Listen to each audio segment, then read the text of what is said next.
Hello learners, welcome back to CMA Junction. In this video, we are going to start with study note 8 related to direct taxation, that is income under the head capital gains. So आज हम देखने वाले हैं capital gains से related सारे topics. So इससे पहले वाले वीडियो में हमने क्या देखा था, हमने डिस्कस किया था PGBP से रिलेटेड सारे सेक्शंस. PGBP में कौन कौन से सेक्शंस थे? तो सेक्शन नंबर 28 से लेके सेक्शन नंबर 44 तक हमने PGBP में कवर किया है. अब उसके आगे के sections that is section number 45 से लेके सेक्शन नंबर 55 तक हम कवर करने वाले हैं कैपिटल गेन्स में. ठीक है, सबसे पहले अब हम पढ़ रहे हैं income under the head capital gains. तो सबसे पहले हमारा काम है समझना कि कैपिटल गेन्स होता क्या है. तो देखिए capital gains, so capital gains में दो वर्ड इंक्लूडेड है, एक तो है कैपिटल, दूसरा है गेन्स. मतलब अगर आपको कैपिटल पे गेन होता है तभी हम क्या करेंगे, इस पे इनकम टैक्स चार्ज करेंगे, अदरवाइज इनकम टैक्स चार्ज नहीं किया जाएगा, है ना. सो हमारे पास दो चीजें होनी चाहिए, सबसे पहले कैपिटल, दूसरा इसमें गेन होना चाहिए. सो कैपिटल को हम कैसे डिनोट करते हैं? कैपिटल को हम बोलते हैं कैपिटल एसेट. ठीक है, सो कैपिटल हमारा है कैपिटल एसेट.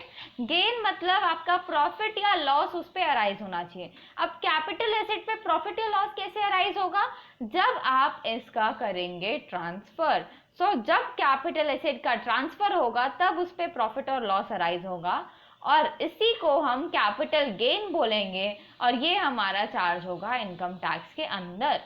ठीक है, अब समझिएगा, ये तो हो गया, हमने समझ लिया income under the head capital gain में जो कैपिटल गेन लिखा है उसका क्या मतलब है.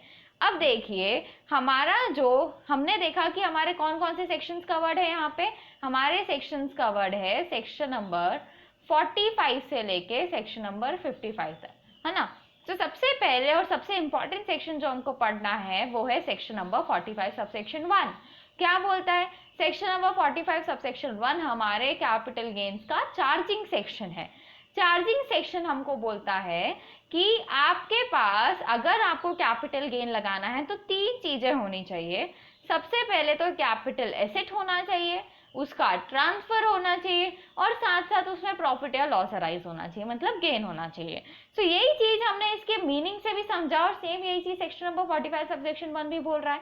तो क्या क्या होना है? कैपिटल एसेट, उसका ट्रांसफर और उस पर प्रॉफिट या लॉस अराइज होगा, तभी आप इस पे क्या करेंगे, कैपिटल गेन लगाएंगे. ठीक है, अब समझिए जो कैपिटल एसेट है, हमको तो पता नहीं है कि कैपिटल एसेट क्या होता है. सो कैपिटल एसेट को सेक्शन नंबर 2 सबसेक्शन 14 में डिफाइन किया गया है. सिमिलर वे में ट्रांसफर को सेक्शन नंबर 2 सबसेक्शन 47 में डिफाइन किया गया है. अब प्रॉफिट और लॉस क्या होता है हमको पता है. अगर इनकम पॉजिटिव दिख रही है आपकी प्रॉफिट तो वो प्रॉफिट है, और इनकम के बाद आपका जो भी लॉस कॉस्ट हुआ है उसको डिडक्ट करने के बाद जो भी बच रहा है वो माइनस में दिख रहा है तो वो हमारा लॉस है. ये चीजें हमको पता है ना. अब एक और चीज इसमें ध्यान रखिएगा, कैपिटल गेन लगाएंगे कब, तो टाइम क्या रहेगा कैपिटल गेन चार्ज करने का. तो ध्यान रखिएगा, जब भी पर्टिकुलर कैपिटल एसेट का ट्रांसफर होगा उस पर्टिकुलर पीरियड में आप क्या करेंगे, उसको टैक्सेबल करेंगे. जब ट्रांसफर होगा तब टैक्सेबल होगा. ठीक है, एक और चीज हमको समझना पड़ेगा, अब कैपिटल गेन लगेगा किसके ऊपर, तो उसके लिए हमको एग्जांपल देखना पड़ेगा, आपको अच्छे से क्लैरिटी हो जाएगी. हमारे पास है मिस्टर ए और मिस्टर बी. मिस्टर ए के पास समझ लीजिए एक हाउस प्रॉपर्टी है. अब हाउस जो है वो हमारा कैपिटल, हाउस प्रॉपर्टी जो है वो लैंड और बिल्डिंग के अंदर कवर होता है, इसलिए ये कैपिटल एसेट के अंदर कवर्ड है. हम जब कैपिटल एसेट की डेफिनेशन देखेंगे तब आपको अच्छे से पता चल जाएगा. अब समझ लीजिए ये जो मिस्टर ए हैं अपना हाउस प्रॉपर्टी बेच रहे हैं, दैट इज सेल कर रहे हैं. तो सेल जो है वो ट्रांसफर के अंदर कवर्ड है, इसलिए मैं सेल को यहाँ पे एग्जाम्पल ले रही हूँ. ठीक है, सो हमारे पास हाउस प्रॉपर्टी है मिस्टर ए के पास, वो उसको सेल कर रहे हैं to mister B. For example ये जो हाउस प्रॉपर्टी है मिस्टर ए ने खरीदा था ऑन 1/4/2010 और जब ये उसको ट्रांसफर कर रहे हैं दैट इज सेल कर रहे हैं तब डेट है हमारी 1/3/2020. ठीक है, 1/3/2020 को सेल कर रहे हैं. किसको बेच रहे हैं? मिस्टर बी को बेच रहे हैं फॉर ₹40 लाख. अभी एग्जाम्पल के लिए समझते हैं कि इसका जो कॉस्ट पड़ा था उनको वो इन टोटल कॉस्ट था 30 लाख. ठीक है, सो हमारा क्या हुआ, 40 लाख रुपीज में उन्होंने बेचा, 30 लाख रुपीज उनको कॉस्ट पड़ा, तो एट लास्ट कैपिटल गेन कितना आ रहा कैपिटल गेन आ रहा है 10 लाख रुपए का। ये 10 लाख रुपए टैक्सेबल किसके हाथ में होगा? तो देखिए एसेट किसका था? मिस्टर ए का, जो कि ट्रांसफर हो गया मिस्टर बी को। अब पैसे किसको मिलेंगे? पैसे मिलेंगे मिस्टर ए को। मतलब गेन किसको हो रहा है? ये 10 लाख का गेन किसको हुआ? ये 10 लाख का गेन हुआ है मिस्टर ए को। सो मिस्टर ए के हाथ में आप चार्ज करेंगे कैपिटल गेन। सो हमेशा ध्यान रखिएगा कि हमारा जो कैपिटल गेन है वो किसके ऊपर चार्ज होता है? ट्रांसफरर के ऊपर। ट्रांसफरर कौन है? मिस्टर ए है। ठीक है, कौन से ईयर में चार्ज होगा? उस पर्टिकुलर प्रीवियस ईयर में जब आपने ट्रांसफर किया। ट्रांसफर कब किया हमने? 1 मार्च 2020 को, जो कि आता है प्रीवियस ईयर 2019-20 में। तो इस पर्टिकुलर प्रीवियस ईयर में आप इसको टैक्सेबल करेंगे। आई होप इतनी चीजें आपको अच्छे से क्लियर हुई हो। सो अब इसको हम हमारे बुक से अगर देखें, नोटबुक से, तो यहाँ पे हमने सारी चीजें आपको उसी तरीके से समझा रखी है। एक बार देखिए। सो हमने क्या बोला? सबसे पहले तो सेक्शन नंबर 45 सबसेक्शन 1 की बात की हमने, जो कि हमारा चार्जिंग सेक्शन है कैपिटल गेन का। क्या बोल रहा है? कैपिटल एसेट होना चाहिए, ट्रांसफर होना चाहिए, उस पर प्रॉफिट या गेन अराइज होना चाहिए, मतलब प्रॉफिट या लॉस अराइज होना चाहिए। Capital asset section number 2 subsection 14 में है, ट्रांसफर हमारा सेक्शन नंबर 2 सबसेक्शन 47 में कवर किया गया है। इसके बाद जो मैंने प्रीवियस ईयर वाली बात बताई कि जिस पर्टिकुलर ईयर में आप ट्रांसफर करेंगे उस पर्टिकुलर प्रीवियस ईयर में ही आपका कैपिटल गेन अराइज होगा। और साथ साथ टैक्सेबल किसके लिए होगा? In the hands of transferor. ठीक है, आई होप इतनी चीजें आपको अच्छे से क्लियर हुई हो। नेक्स्ट देखिए, अब इसके बाद हमने बोला कि कैपिटल एसेट कौन से सेक्शन में कवर किया गया है? Section number 2 subsection 14। सो अब कैपिटल गेन पढ़ रहे हैं तो हमको कैपिटल एसेट भी समझना पड़ेगा सबसे पहले। सो हम स्टार्ट करते हैं विद कैपिटल एसेट की डेफिनेशन। कैपिटल एसेट की डेफिनेशन क्या बोल रही है? देखिए, कैपिटल एसेट की जो डेफिनेशन है वो दी हुई है सेक्शन नंबर 2 सबसेक्शन 14 में। ये डेफिनेशन बोलती है कि कोई भी टाइप ऑफ एसेट हो वो सब कुछ कैपिटल एसेट कहलाएगा। मतलब कैसा भी एसेट हो, फर्नीचर हो, कार हो, कंप्यूटर हो, लैपटॉप हो, मोबाइल फोन हो, ये सब कुछ आपके क्या कहलाएंगे? कैपिटल एसेट कहलाएंगे। तो देखिए सब कुछ कवर कर लिया, भले मूवेबल हो, इमूवेबल हो, बिजनेस से रिलेटेड हो, पर्सनल हो, टैंजिबल हो, इनटैंजिबल हो, मतलब सारे के सारे एसेट हमारे क्या होने वाले हैं? Capital asset. ठीक है, लेकिन इससे रिलेटेड कुछ एक्सेप्शंस आपको प्रोवाइड कर दिए गए। अब ये एक्सेप्शंस क्या है उसको ध्यान से समझिएगा। सो सबसे पहले हमारे क्या एक्सेप्शन है? स्टॉक इन ट्रेड से रिलेटेड एक्सेप्शन है। सो इसको आप समझिएगा। हमने बोला कि सारे एसेट्स कैपिटल एसेट होंगे, एक्सेप्ट मतलब जो अभी हम एसेट्स पढ़ने वाले हैं वो सब हमारे कैपिटल एसेट नहीं होंगे। ठीक है, सबसे पहले हम देख रहे हैं stock in trade. Stock in trade क्या होता है? स्टॉक इन ट्रेड कहाँ होता है? सबसे पहले तो हमारे बिजनेस में होता है। बिजनेस में हम अपने स्टॉक्स मेंटेन करके रखते हैं, तो बिजनेस में हमारे पास होता है स्टॉक इन ट्रेड। नॉर्मली समझ लीजिए फिनिश्ड गुड्स का स्टॉक है, रॉ मटेरियल का स्टॉक है, तो ये सब हमारे क्या होते हैं? ये हमारे गुड्स होते हैं। ठीक है, नॉर्मली अगर कोई बिजनेस में आप इन गुड्स का सेल करते हैं तो आपको क्या होता है? आपकी इनकम जनरेट होती है, उसमें से आप एक्सपेंस को माइनस करते हैं और जो आता है वो आपका प्रॉफिट कहलाता है। और ये प्रॉफिट हम कहाँ शो करते हैं? तो हम नॉर्मली, हमने जब पीजीबीपी देखा था तो पीजीबीपी में हमने समझ लिया था कि ये जो प्रॉफिट है वो पीजीबीपी का होता है ना। ये जो प्रॉफिट होता है वो किसका होता है? पीजीबीपी का होता है। ये जो इनकम अराइज होती है वो पीजीबीपी की होती है। हमने जो भी सेल किया वो सब हम कहाँ शो करते हैं? पीजीबीपी में शो करते हैं। इसीलिए ये एज हम पहले ही स्टॉक इन ट्रेड को हम पीजीबीपी के अंदर टैक्सेबल कर रहे हैं, तो कैपिटल एसेट में वापस टैक्सेबल कर सकते हैं क्या? तो आंसर इज नो, हम वापस टैक्सेबल नहीं कर सकते। इसलिए स्टॉक इन ट्रेड को बोल दिया गया ये एसेट तो है पर ये कैपिटल एसेट नहीं होगा। ठीक है, सो हमारा जो स्टॉक इन ट्रेड है उसको कैपिटल एसेट की डेफिनेशन से हटा दिया गया। अब एक और मतलब हम देख रहे हैं stock in trade. Stock in trade के अंदर भी एक्सेप्शन है। हमने बोला सबसे पहले कैपिटल एसेट के अंदर एक्सेप्शन है स्टॉक इन ट्रेड का, मतलब स्टॉक इन ट्रेड हमारा कैपिटल एसेट नहीं होगा। अब स्टॉक इन ट्रेड के अंदर भी एक्सेप्शन है, मतलब ये एक्सेप्शन बोल रहा है कि जो हम एक्सेप्शन पढ़ने वाले हैं वो कैपिटल एसेट होगा। क्या चीज है? देखिए, फॉरेन इंस्टीट्यूशनल इन्वेस्टर्स अगर सिक्योरिटीज होल्ड करके रखते हैं, ठीक है, सिक्योरिटीज को होल्ड करके रखते हैं, भले ही वो उसको स्टॉक इन ट्रेड की तरह ही क्यों ना रखें, वो हमारे कैपिटल एसेट की डेफिनेशन में कवर किया गया है। ठीक है, हमने बोला स्टॉक इन ट्रेड जो नॉर्मल होगा वो तो हम कवर नहीं करेंगे, लेकिन जो फॉरेन इंस्टीट्यूशनल इन्वेस्टर्स का होगा वो हम यहाँ पे कवर करेंगे। सो हमने बोला फॉरेन इंस्टीट्यूशनल इन्वेस्टर्स अगर कोई भी सिक्योरिटी होल्ड करते हैं आज स्टॉक इन ट्रेड, तो वो कैपिटल एसेट की डेफिनेशन में कवर की गई है। सो कैपिटल एसेट की अब दो डेफिनेशन बन गई। पहला, सारे एसेट्स कैपिटल एसेट होंगे एक्सेप्ट ये सब, और दूसरी डेफिनेशन, फॉरेन इंस्टीट्यूशनल इन्वेस्टर्स अगर सिक्योरिटी होल्ड करते हैं तो वो स्टॉक इन ट्रेड की तरह ही क्यों ना होल्ड करे, वो कैपिटल एसेट कहलाएगा। ठीक है, I hope stock in trade आपको अच्छे से क्लियर हुआ हो। नेक्स्ट अब हम देखने वाले हैं next exception, that is personal movable asset. Personal movable asset क्या बोल रहा है, ध्यान से समझिएगा। देखिए, सो पर्सनल मूवेबल एसेट को हमने बोल दिया हम कैपिटल एसेट नहीं मानेंगे। हमने सबसे पहले जो डेफिनेशन पढ़ी, all assets are capital asset, मतलब मूवेबल हो, इमूवेबल हो, टैंजिबल हो, इनटैंजिबल हो, पर्सनल हो, बिजनेस रिलेटेड हो, सब कुछ कैपिटल एसेट के अंदर कवर किया जाएगा। लेकिन एक्सेप्शन में बोल दिया गया पर्सनल वाले मूवेबल एसेट को मत लेना। मतलब अब हम एग्जाम्पल लेते हैं पर्सनल एसेट्स में क्या क्या आ सकता है। सो हमारे पास पर्सनल एसेट में हो सकती है हमारी कार, हमारा हाउस, हमारे पास कोई लैंड हो सकता है वो होगा, हमारे पास कंप्यूटर है वो होगा, हमारे पास अगर फोन है, ये सारे हमारे क्या है, ये पर्सनल कैपिटल एसेट्स हैं, सॉरी पर्सनल एसेट्स हम बोल सकते हैं इनको। अब इसको कैपिटल एसेट के डेफिनेशन से किसको हटा दिया गया, मूवेबल वाले को। मूवेबल कौन कौन से हैं, कार मूवेबल है, हाउस मूवेबल है क्या, नो, लैंड मूवेबल है, नो, कंप्यूटर मूवेबल है एंड फोन मूवेबल है। सो जो जो मूवेबल एसेट्स हैं उनको हमने बोल दिया कि कैपिटल एसेट की डेफिनेशन से तुम लोग चले जाओ, क्योंकि तुम्हारा यहाँ काम नहीं है, हम सिर्फ इमूवेबल को रखेंगे। लेकिन इसके अंदर भी एक्सेप्शन है। इसके अंदर क्या एक्सेप्शन है समझिएगा। हमने बोला कि कैपिटल एसेट मतलब all assets are capital asset, except में हम बोल रहे हैं कि पर्सनल मूवेबल एसेट को हम कैपिटल एसेट नहीं मानेंगे, लेकिन कुछ ऐसे पर्सनल मूवेबल एसेट है जिनको हम कैपिटल एसेट मानेंगे। सो कौन से ऐसे पर्सनल मूवेबल एसेट है जिनको कैपिटल एसेट की डेफिनेशन के अंदर रखा गया है।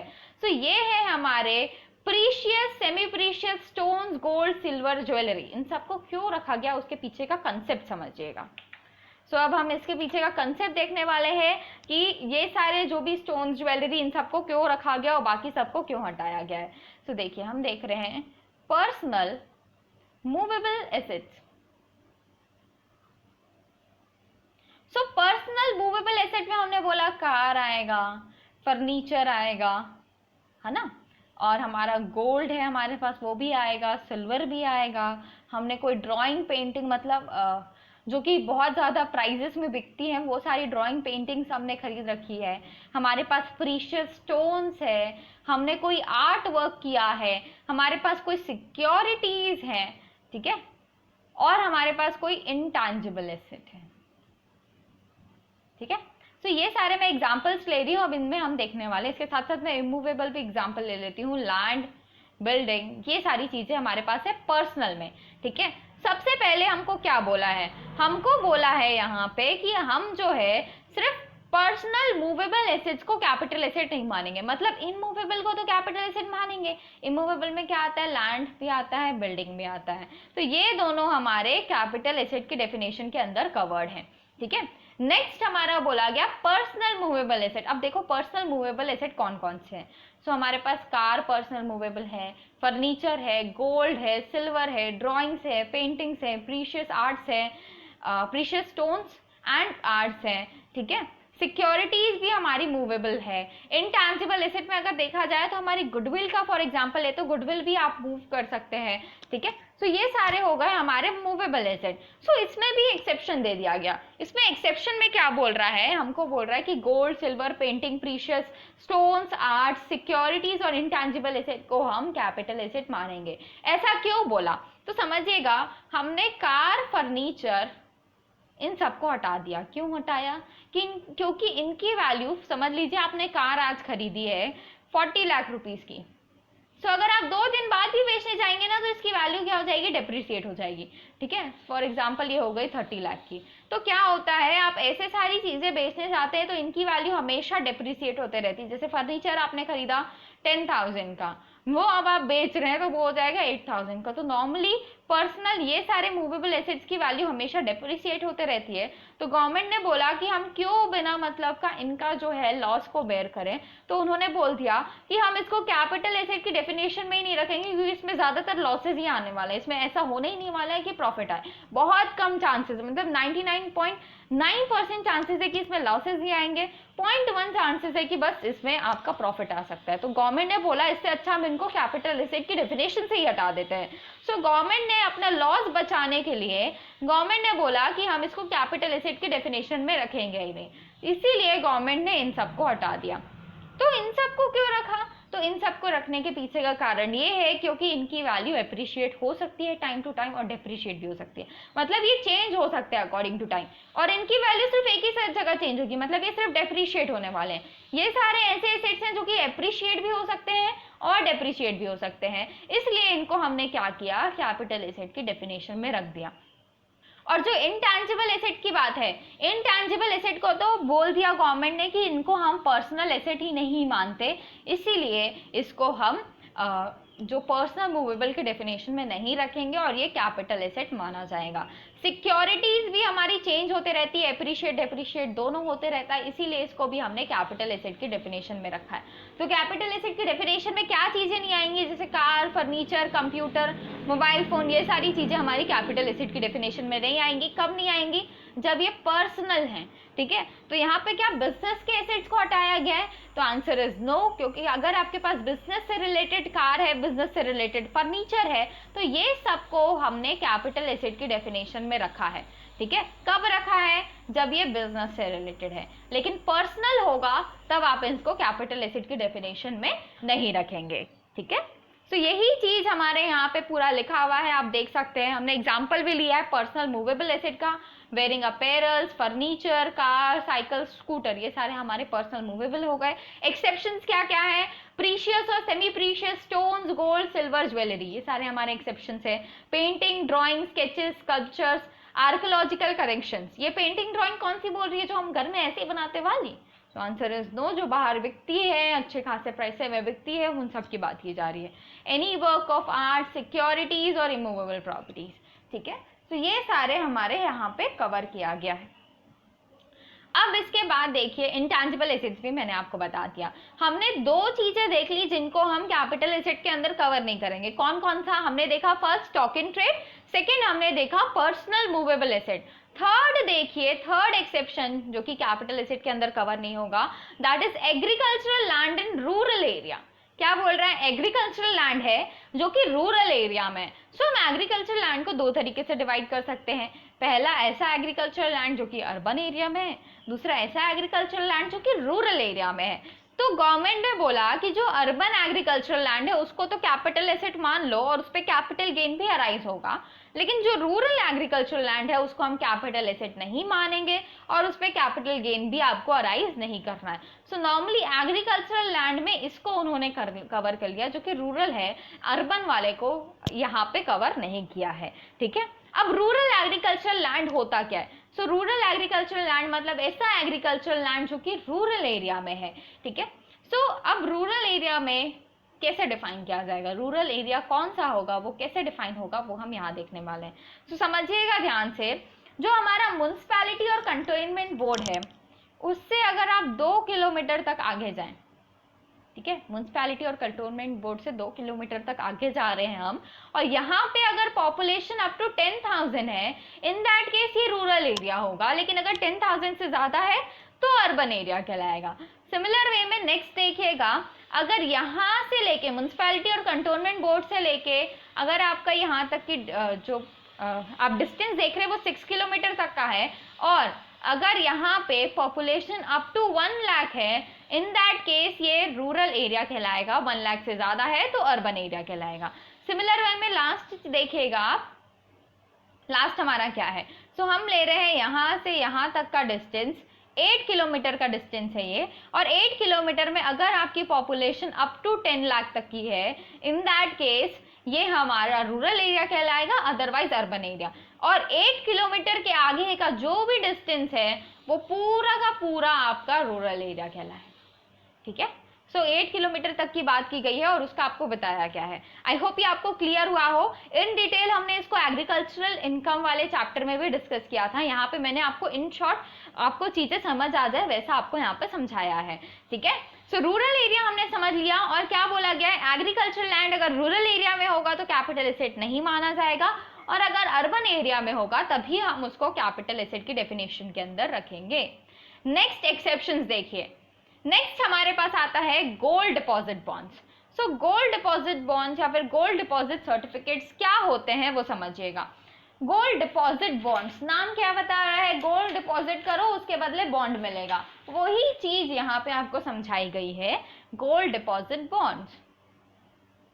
ठीक है, नॉर्मली इंडिया में क्या होता है, इंडिया में बहुत ज्यादा गोल्ड की डिमांड होती है। अब इस गोल्ड के डिमांड को फुलफिल करने के लिए हमारे जो इंटरनल जो भी रिजर्व्स है हम उसको तो यूज कर लेते हैं, साथ साथ हमको कई सारे इंपोर्ट भी करना पड़ता है गोल्ड, और इंपोर्ट करने के कारण हमारा बहुत ज्यादा फॉरेन रिजर्व्स इसी में वेस्ट हो जाता है। इन दैट केस गवर्नमेंट ने क्या बोला, गवर्नमेंट ने बोला कि कई सारे लोग ऐसे होते हैं जो कि गोल्ड को रखते हैं एज अ इन्वेस्टमेंट के फॉर्म में, क्योंकि गोल्ड की value time to time appreciate होती रहती है। हमने देखा अगर आप पिछले 10 साल पीछे जाएंगे तो वहां पे जो गोल्ड की वैल्यू थी और अभी की जो गोल्ड की वैल्यू कंपेयर करेंगे तो अभी की बहुत ज्यादा है ना। सो इसलिए कई सारे लोग उसको एज अ इन्वेस्टमेंट रखते हैं ताकि उस पर अच्छा खासा अर्न कर सकें। सो गवर्नमेंट ने क्या बोला कि आप ये जो गोल्ड है वो हमें दे दीजिए, गवर्नमेंट को दे दीजिए, गवर्नमेंट इसको प्योर गोल्ड इसमें जितना होगा वो उतना निकालेगी और इस प्योर गोल्ड के बदले आपको दे देंगी gold deposit bonds. Gold deposit bonds आपके गोल्ड की तरह ही काम करेंगे, जब जब गोल्ड की वैल्यू अप्रिशिएट होगी तब तब इनकी भी वैल्यू अप्रिशिएट होगी, जब जब गोल्ड की वैल्यू डिप्रिशिएट होगी इनकी भी वैल्यू डिप्रिशिएट होगी।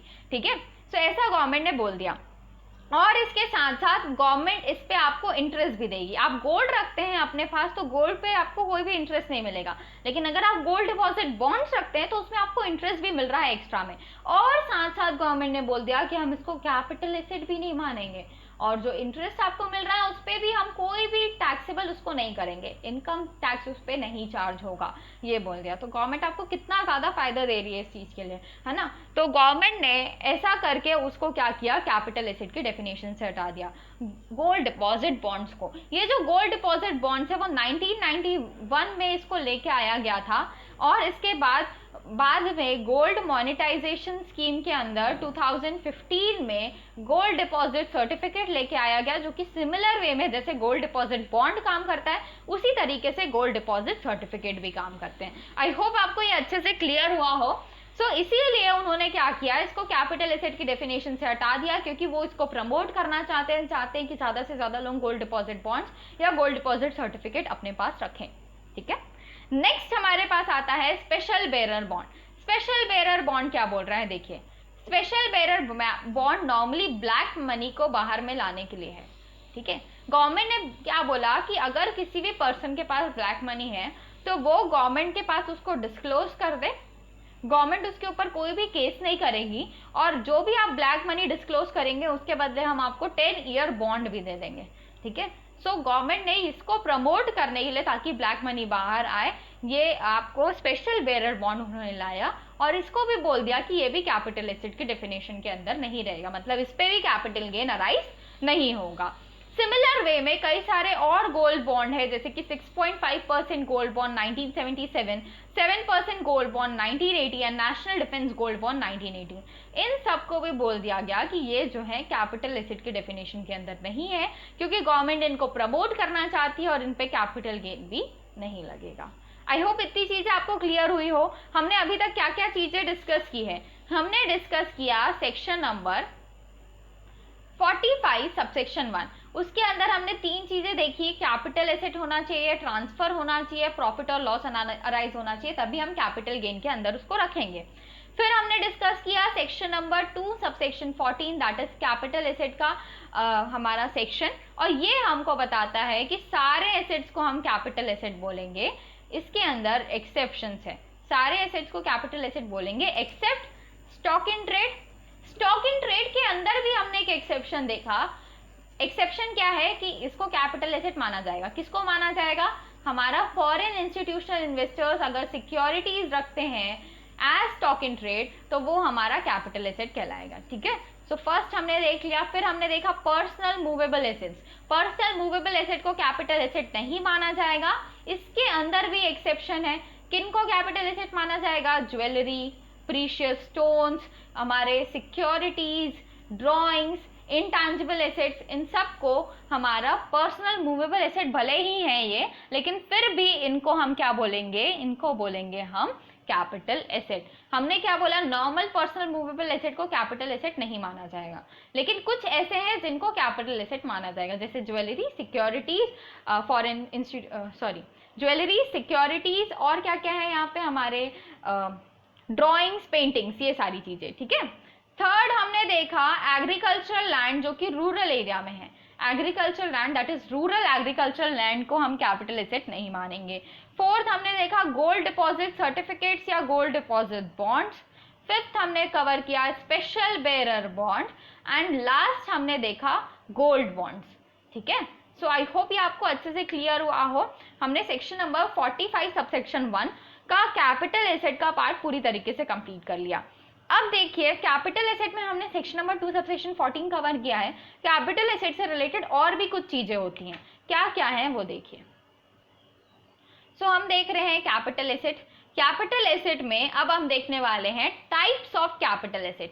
टाइप्स ऑफ कैपिटल एसेट, दो टाइप्स होते हैं कैपिटल एसेट के। फर्स्ट है short term capital asset, second is long term capital asset. Short term capital asset section number 2 subsection 42A में बताया गया है और लॉन्ग टर्म बताया गया है सेक्शन नंबर 2 सबसेक्शन 29A में। हमको इतना डिटेल में इसको याद रखने की जरूरत नहीं है। ठीक है, अब देखिए शॉर्ट टर्म कैपिटल एसेट और लॉन्ग टर्म कैपिटल एसेट किस तरीके से हमको पता चलेगा कि ये एसेट शॉर्ट टर्म है, ये एसेट लॉन्ग टर्म है। तो उसके लिए आपको देखना पड़ता है होल्डिंग पीरियड। होल्डिंग पीरियड नाम खुद बता रहा है कि आपने उस एसेट को कितने पीरियड के लिए होल्ड किया है। ठीक है, अगर आपने वो एसेट को अप टू 36 मंथ्स, मतलब अगर 3 साल तक अगर आपने वो एसेट को रखा है तो शॉर्ट टर्म कैपिटल एसेट कहलाएगा। अगर आपने 3 साल से ज्यादा के लिए रखा है तो हम उसको लॉन्ग टर्म कैपिटल एसेट बोल देंगे।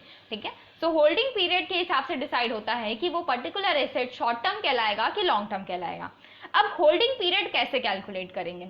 हमने पता चल गया हमको होल्डिंग पीरियड मतलब जितने पीरियड के लिए आपने होल्ड किया है। सो वो पीरियड कौन सा होगा? मैं एग्जांपल के थ्रू समझाती हूँ, आपको अच्छे से क्लियर हो जाएगा ये।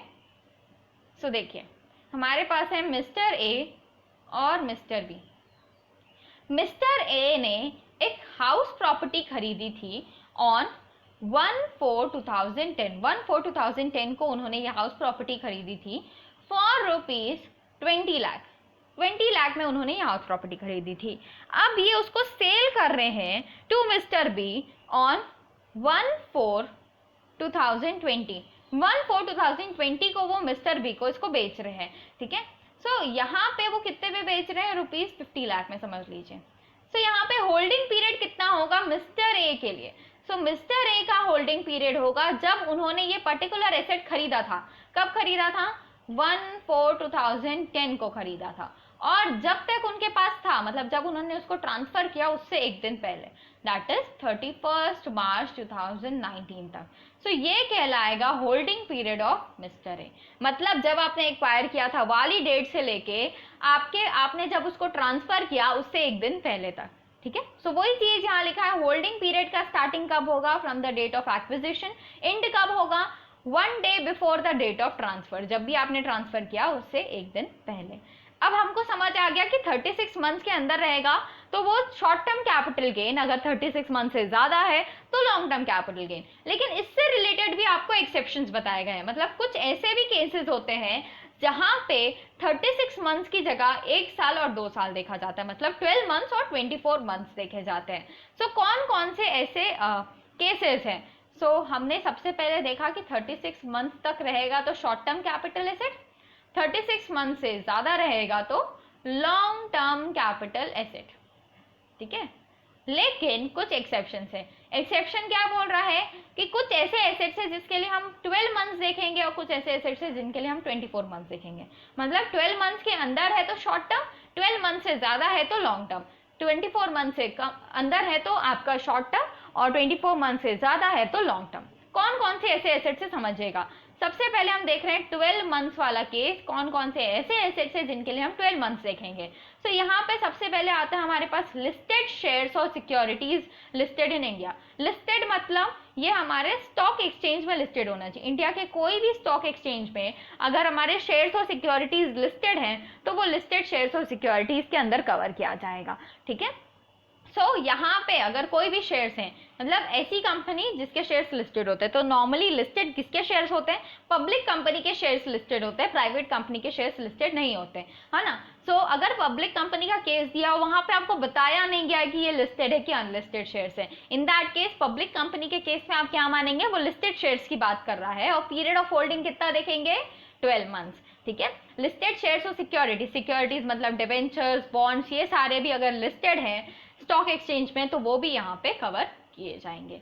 नेक्स्ट आता है units of equity oriented mutual fund. Equity oriented mutual fund के लिए भी हम कितना देखेंगे, 12 मंथ्स देखेंगे। अब इक्विटी ओरिएंटेड म्यूचुअल फंड क्या होता है, म्यूचुअल फंड क्या होता है सबसे पहले वो समझिए। म्यूचुअल फंड मतलब आप एक जगह फंड कलेक्ट करते हैं और वो फंड जो है अलग अलग जगह इन्वेस्ट किया जाता है। ये जो अलग अलग जगह आप इन्वेस्ट कर रहे हैं उसमें से 65% अगर आप इक्विटी में इन्वेस्ट कर रहे हैं, इन दैट केस ये इक्विटी ओरिएंटेड म्यूचुअल फंड कहलाता है। 65% से ज्यादा अगर आप इन्वेस्ट कर रहे हैं इक्विटीज में, ठीक है। इक्विटी ओरिएंटेड म्यूचुअल फंड की जो यूनिट्स हैं उनके लिए भी क्या रहेगा, 12 महीने का टाइम रहेगा, 12 महीने से ज्यादा तो लॉन्ग टर्म, 12 महीने के अंदर तो शॉर्ट टर्म, ठीक है। Units of UTI that is unit trust of India की अगर कोई भी यूनिट्स हैं उनके लिए भी हम 12 महीने का टाइम देखेंगे।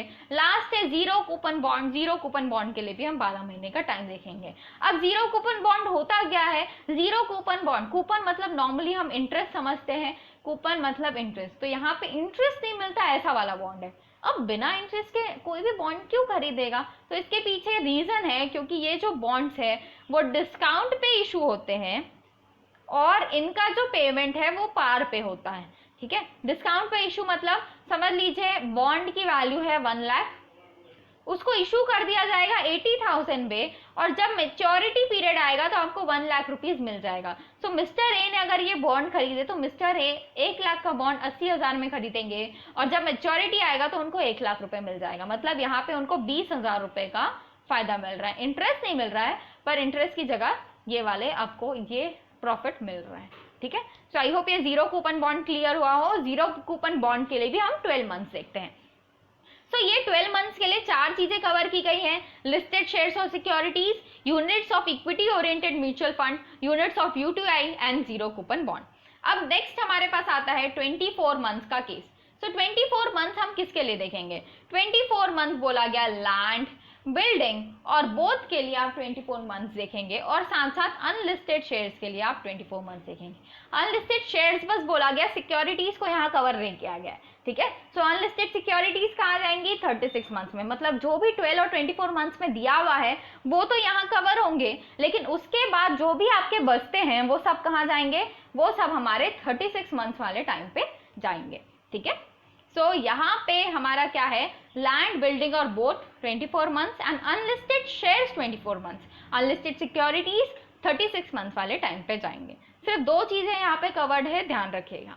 हमने देख लिया period of holding and types of capital asset. I hope ये सारी चीजें आपको अच्छे से क्लियर हुई हो।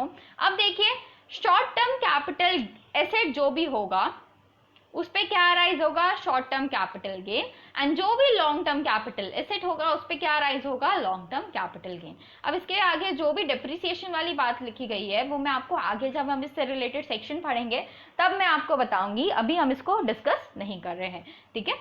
नेक्स्ट देखिए, नेक्स्ट इसके बाद हमारे पास कवर किया गया है ट्रांसफर। ट्रांसफर जो है सेक्शन नंबर 2 सबसेक्शन 47 के अंदर कवर किया गया है। ये जो ट्रांसफर से रिलेटेड डेफिनेशन है और इससे रिलेटेड जो भी चीजें आपको दी हुई है वो हम नेक्स्ट क्लास में कंटिन्यू करेंगे। एज हमने अभी तक जो भी पढ़ा है आई होप ये आपको अच्छे से क्लियर हुआ हो। एक बार हम इसको रिवाइज कर लेते हैं, आज हमने जो भी चीजें देखी है। हमने क्या क्या चीजें डिस्कस की है। सबसे पहले हमने देखा सेक्शन नंबर 45 सबसेक्शन 1, जिसके अंदर 3 बातें बोली जाती है, कैपिटल एसेट होना चाहिए, ट्रांसफर होना चाहिए, प्रॉफिट और लॉस अराइज होना चाहिए। Capital asset section number 2 subsection 14 में दिया हुआ है, ट्रांसफर सेक्शन नंबर 2 सबसेक्शन 47 में दिया हुआ है। हमने आज सेक्शन नंबर 2 सबसेक्शन 14 डिस्कस किया, जिसके अंदर हमने कैपिटल एसेट देखा और उसके एक्सेप्शंस देखे। एक्सेप्शन में क्या क्या देखा? स्टॉक इन ट्रेड देखा, पर्सनल मूवेबल एसेट देखा, नेक्स्ट हमने देखा agricultural land, rural agricultural land, fourth हमने देखा स्पेशल बेरर बॉन्ड, फिफ्थ हमने इसमें कवर किया gold deposit bonds and sixth हमने कवर किया गोल्ड बॉन्ड्स। ठीक है, तो ये उसके एक्सेप्शंस थे। इसके बाद हमने टाइप्स ऑफ कैपिटल एसेट देखा। तो टाइप्स में दो टाइप आते हैं, short term capital asset and long term capital asset. कैसे डिसाइड होता है? पीरियड ऑफ होल्डिंग के हिसाब से डिसाइड होता है। अगर पीरियड ऑफ होल्डिंग 36 मंथ्स तक की है तो short term capital asset, 36 month से ज्यादा है तो लॉन्ग टर्म कैपिटल एसेट। लेकिन इससे रिलेटेड भी एक्सेप्शन है, मतलब कुछ ऐसे केसेस है जिनके लिए हम 12 और 24 मंथ्स देखेंगे। मतलब 12 मंथ्स के अंदर है तो शॉर्ट टर्म, 12 मंथ से ज्यादा है तो लॉन्ग टर्म, 24 मंथ्स के अंदर है तो शॉर्ट टर्म, 24 मंथ से ज्यादा है तो लॉन्ग टर्म। कौन कौन से ऐसे एसेट्स हैं? फर्स्ट हमारा आता है आपके लिस्टेड शेयर्स और सिक्योरिटीज, इनके लिए हम 12 मंथ देखेंगे। सेकेंड हमारा आता है इसी के अंदर जीरो कूपन बॉन्ड। थर्ड हमने यहाँ पे कवर किया हमारे म्यूचुअल फंड के equity oriented funds, mutual fund के equity oriented funds and units of UTI. ठीक है, ये चार चीजें हमने यहाँ पे कवर की है। 24 मंथ्स के अंदर आता है लैंड और बिल्डिंग और बोथ, एंड साथ साथ यहाँ पे आता है अनलिस्टेड शेयर्स। और जो भी बचे हुए हैं, मतलब इनके अलावा जो भी अदर कैपिटल एसेट्स हैं, उनके लिए क्या देखा जाएगा? 36 मंथ वाला टाइम। आई होप ये सारी चीजें आपको अच्छे से क्लियर हुई हो। इसके आगे के जो भी पॉइंट्स है वो हम नेक्स्ट क्लास पे कंटिन्यू करेंगे। आज की क्लास हम यही एंड कर रहे हैं। आई होप आपको आज की क्लास हेल्पफुल लगी हो। अगर आपको आज का वीडियो हेल्पफुल लगा सो प्लीज वीडियो को लाइक कीजिए, शेयर कीजिए, सब्सक्राइब कीजिए and don't forget to press that bell icon to get more updates. So that's it. See you all in the next video.